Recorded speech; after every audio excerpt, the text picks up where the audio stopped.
A new Tampa Bay Business Journal hits newsstands today, and editor Alexis Muellner is here again to talk about some of the week's big stories. Good morning. Thank you for being here. Good morning to you. Happy Friday. Same to you. You come with exciting news to tell us about. Tampa ranks tops when it comes to one particular industry. You've piqued our interest. Tell us what it is. It's really interesting. It's a local attorney crunched the data on innovation, on patents, on business startups, on trademark applications, and he found that Tampa, he created this sort of innovation index, and he found that Tampa Bay, it leads cities like New York and Chicago. Who knew?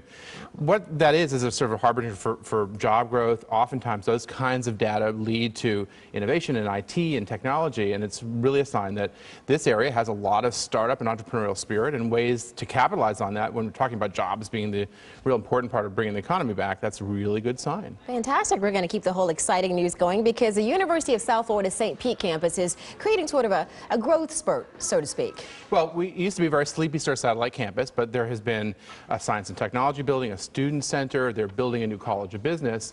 All that kind of energy now has turned it into a really active place. They built the Barnes & Noble bookstore at market rates, and then that whole south side of St. Pete has been influenced. Businesses are starting to go there, and there's more activity for restaurants, and there's been a business plan on the part of St. Pete to try and increase activity in that area. Our staff reporter Mark Cohen looked at this and really found a lot of other activity, and that's what you want to see when a campus like that is starting to kind of spark other business. And another positive sign for growth in South St. Petersburg, which has been, all St. Petersburg's really doing quite well. Fantastic. And developers in Pasco County are hoping to do the same thing to spark some growth there as well. Well, the story that I wrote was a special report on economic development. We, for example, talked to this company in Port Richey called American Food Distributors a couple of years ago. A national competitor of theirs was being sort of wooed with incentives, and they asked for the same deal, and we're told, well, we can't really help you because you're local, and they needed to grow. And so what's happened is that there's been a lot of study in Pasco County.